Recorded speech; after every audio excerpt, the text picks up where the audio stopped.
گرمه. اگه تو هم مثل من مازوخیست داری و عاشق ترماتایز شدنی و دوست داری با یه دراگون اندازه سایز برج میلاد فایت بدی و به هر دلیلی دوست داری باس به تجاوز کنه و زندگی سخت داخل ایران سخت‌تر از این چیزی که هست بکنی، بهتره بزنگی به میازاکی. خب قبل هر چیزی باید بدونیم تفاوت سولز و سولز لایک چیه و من رفتم این سوال از چت جی پی تی پرسیدم و چت جی پی تی بهم جواب داده که بازیایی که شرکت فرام سافتور ساختتشون و میازاکی بیناموس درش دست داره بهشون میگن سولز، که مثل دارک سولز 1 2 3 دیمن سولز، الدن رینگ، به این بازی‌ها میگن سولز. و بازیایی که الهام گرفته از سبک سولز و اون فضای تخمی تاریکو داره و باسای خیلی تخمی سخت به درد نخور داره رو بهشون میگن سولز لایک، که مثل بازی بلک میفوکانگ. ولی خب یه سری مشکلات هم وجود داره، چون که بعضیا به سکیرو و الدن رینگ هم میگن سولز لایک، در صورتی که اینا رو هم شرکت فرام سافتور ساختتشون هم میازاکی ساخته، ولی خب بازم بهشون میگن سولز لایک. من نمیدونم دیگه.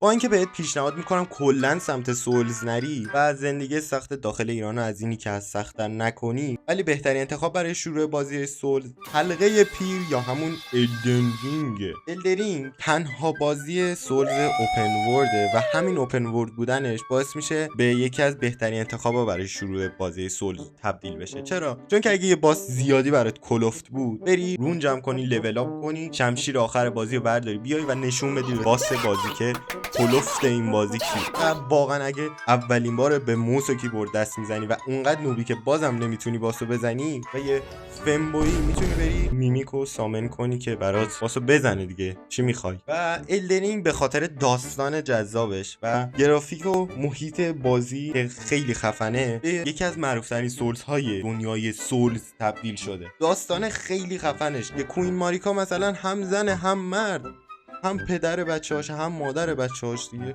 نمیدونم چه خبره از درباره داستان، نمیدونم، ولی مثل اینکه داستان خوبی داره.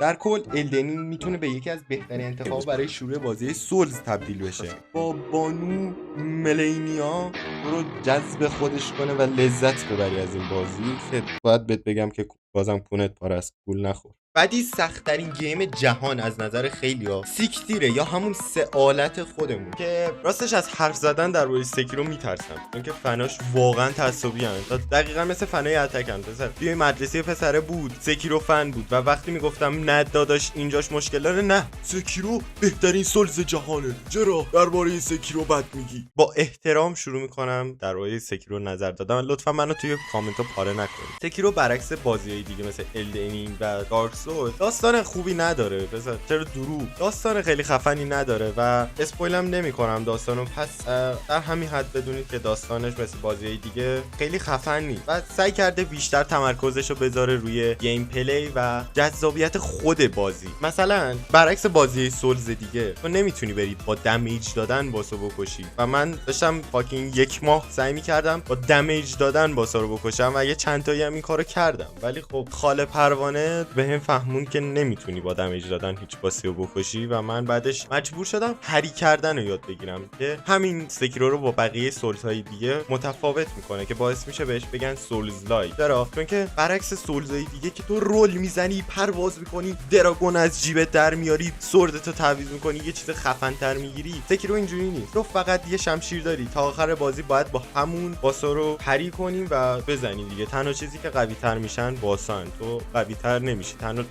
4 تا بیل بت میده مثلا میبندی به دستت بکنی خبری. ولی خب سکیرو هم یکی از بهترین گیم‌های سولزه که پیشنهاد نمیکنم برای اولین سولزتون برید سمت سکیرو، اگه اینکه دیگه واقعا خیلی پسر مازوخیسمتون شدیده دنبال یه چیزی قشنگ تجاوز کنه، بعد دیگه میتونی با سکیرو شروع کنی. ولی خب میگم نکن. گیم بعدی رو شخصا خودم خیلی دوستش دارم و دارم درباره دارک سولز 1 حرف میزنم. اگه می‌خواستی دارک سولز 1 بازی کنی و یه گونر بدبخت اومد و بهت گفت نه داداش گرافیکش خیلی پایینه، خیلی قدیمیه، بهش بگو یمرز.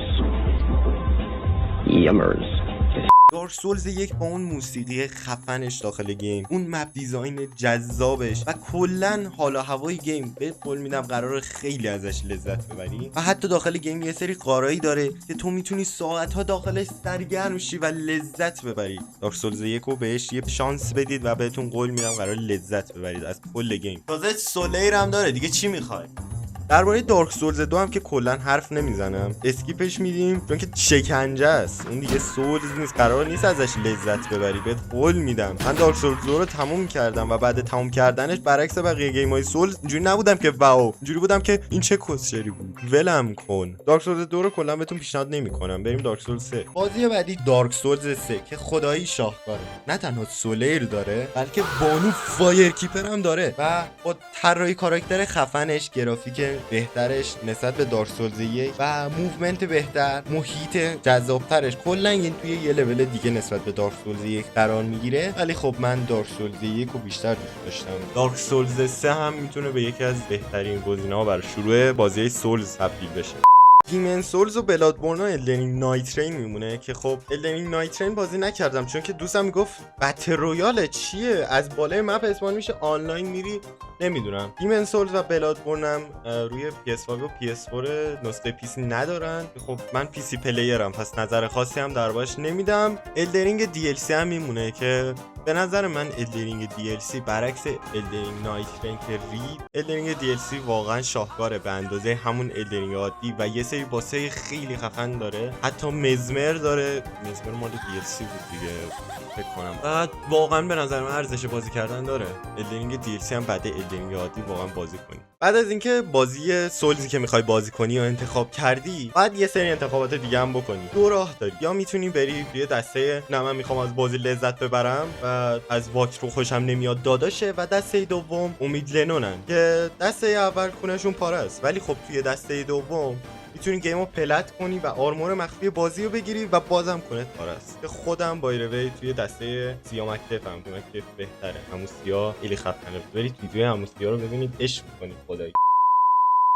دیگه چیز دیگه هم نمیمونه. مرسی که این ویدیو رو دیدید. حتما اگه نظری دارید یا کامنتی دارید برام بنویسید. اگه ایده‌ای دارید برای ویدیوهای آینده حتما سابسکرایب کنید. لایک یادتون نره و چیز دیگه هم نمیمونه. من صبر میکنم تا 32 ثانیه بگذره که من ویدیوم به 8 دقیقه برسه و 21 ثانیه تا الان گذشته. برام پیام اومد، بذار پیام بخونم ببینم چیه. شاید خیلی سوال باشه براتون که چه پیامی برام اومده.